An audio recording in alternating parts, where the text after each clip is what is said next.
things you might already know, some things you might not, but obviously you guys are going to build your skills. So what I want to do, before we dive into everything, I want to introduce myself a little bit more formally so you can know me better than, I think that's the person who runs the office. And I understand that, since you guys are here, you want to have faith in me as your trainer. And no matter what job it is, you want to make sure that you can be confident with the person who's training you. So I just want to let you know, I started here 7.5 years ago in Syracuse. And I was a music major. I love music. That's my passion. I love to sing. I'm singing the wedding on Saturday. And it has nothing to do with selling anything. But I was at OCC, which is kind of like BCC.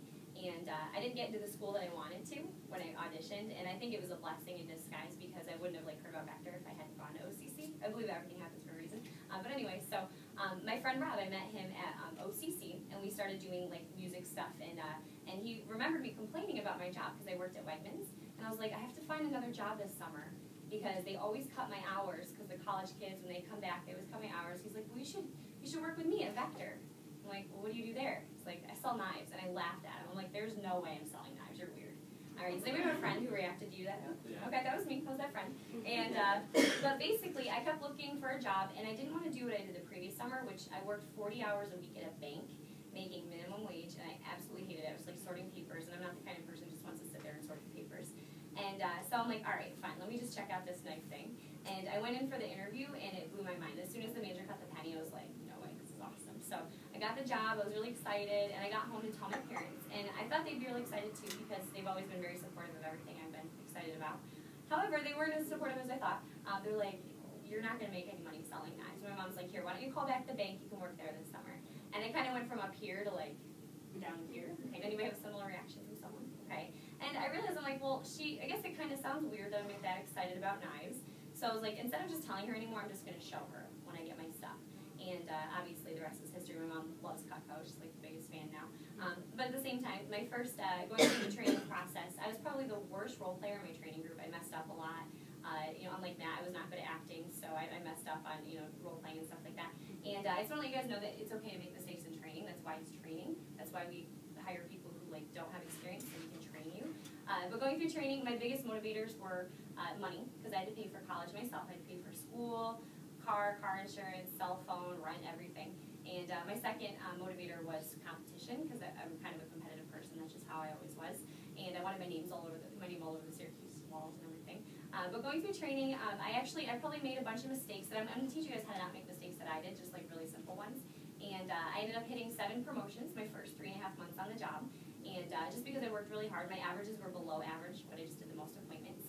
And then I ended up buying a car by August of that year. So I started in March, and I bought my own car by August. And I'm not saying it's a get-rich-quick scheme. I just worked really hard to get there.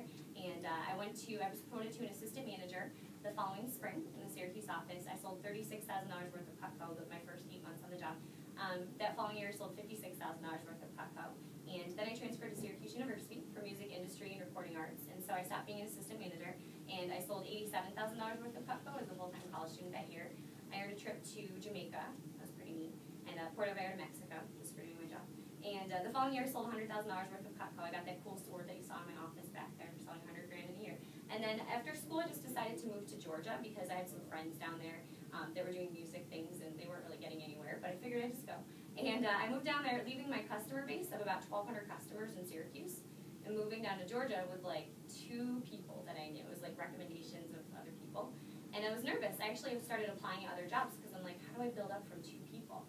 All right, but what I did was I was like, I don't want to quit selling Cutco. So I just kept working at it, and I built up over 400 customers in about 5 months down in Georgia.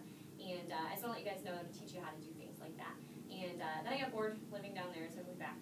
And I decided I wanted to learn how to become a manager because I wanted to not only learn more myself, but also share the opportunity with other people.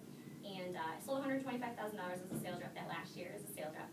And then I was promoted, and the only opening at the time was Binghamton. And my manager at the time, he's like, Mandy, do you want to wait until something better opens up? I'm like, something better? What's wrong with Binghamton? He's like, well, the economy. They might not buy a lot of knives there. I'm like, well, let's do it. There's nothing wrong with Binghamton. I've been there. It's cool. And then I moved down here, and we broke every record they've ever had in Binghamton as far as selling Cutco goes.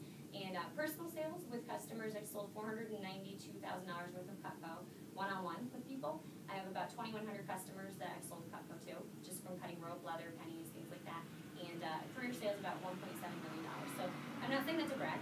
Okay, that's not me. I'm not arrogant, but I want to let you guys know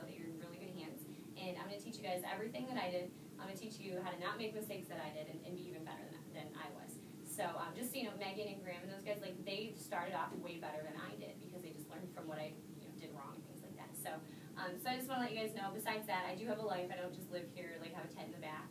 I absolutely love to sing. That's something I do on the side. I want to open a recording studio in the next 3 years. And I love to travel. I went to Ireland last year with the company. I've been to Costa Rica. I'm taking my mom to Maui next year. And it's pretty cool because my mom's never treated herself to vacation, so I'm really excited to just take her with me. And now my dad's like, well, I'm going to go on vacation, so I'm going to take him to the next one. So, but anyway, that's enough about me, but I just want to let you guys know that, you're in good hands and teach a lot. But what I'll have you guys do is take out your notebooks there, and I'm going to have you write down 6 keys to success, okay? 6 keys to success. And I do want to let you know, too, that actually going over the times of training real quick, today we go until about 8:30. Tomorrow training is from noon to 7, and then Saturday it's from 10 to 4:30. Okay, and then after that, you want to try to leave your weekend as open as possible. And what do you think that is? You can get your first customers. Yeah, appointments and stuff. And we'll talk about scheduling and stuff tomorrow and managing your time effectively because everybody here has a different life and a different schedule. So, but anyway, so 6 keys to success. And this isn't just in Vector, but this is in anything you do. The first one is have a positive attitude.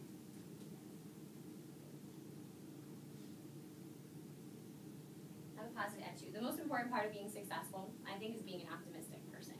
And, I'm not saying if you think really hard that you'll just do something. I'm not going to like sing on American Idol if I just think really hard. It's not possible. However, you're a lot more likely to hit goals and things like that if you're just positive. Okay, now do you guys know people who just complain all the time? Okay, so you might know them really well.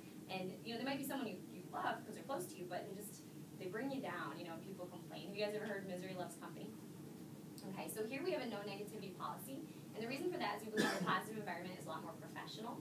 And so just obviously having a positive attitude, you'll do better no matter what. But that's not negotiable. We want to make sure everybody has a positive attitude. Okay, so that's number 1. Number 2 is learn as much as possible. Learn as much as possible. Be a sponge for knowledge. That's learning as much as possible. All right, now most people pay for this training program, like at schools like Michigan State University and Purdue. And what's great is you guys get it for free, obviously. But learn as much as you can. I mean, it's not like high school where if you fall asleep in the back, like it's okay, you can still pass the test. Like the more you pay attention here, the better your paycheck is going to be. So just look at it that way. The more you put into it, the more you get out of it. And learn as much as you can. And yeah, I mean, I'm not going to be like a college professor where I lecture you and you guys fall asleep. I mean, obviously I hope that doesn't happen, but I'll throw stuff. I'm just joking. I don't throw anything. But learn as much as you can. I'm a big believer in personal growth. I know that obviously the more that I grow as a person and the better my business does too. So, I'm the kind of person I love to read every day. I'm not saying you have to do that, wake up an hour earlier every day and read, but just growing as a person is important. That's why you guys are all here, obviously, you're doing something a little bit different. And we have different tools that are going to help you guys succeed too, like the different websites that are through the company that you can download different videos and just get better at stuff. And that's something I'll go over with you guys later on. Number 3 is learn from others. Learn from others. All right, hands down, we have the best team in the state of New York. Okay, now it's my team, obviously, and biased there, but at the same time, like, someone like Graham, go field training when you get the chance to go with him. He's really good with customers, great at building relationships. Go with Megan when she does appointments. Michaela or Kevin, any of the guys that you'll meet, definitely go field training when you get the opportunity to. And the more that you learn from other people, I don't know if you guys have ever heard, a wise man learns from his mistakes, but a really wise man learns from other people's mistakes. So learn from other people, and obviously learning from their good things too. So if you guys want to write down, this is under the 3rd one still, but you want to write down PDI, what Megan was talking about there. All right, circle that. It's really important. Does anybody remember what that stands for from your interview? Like calling and checking. Mm-hmm. Yeah, it stands for personal daily interaction, but just remember it's pretty darn important. That's all you have to know. And it's kind of like, if you ever have seen the show Who Wants to Be a Millionaire, it's kind of like when you phone a friend, it's your lifeline.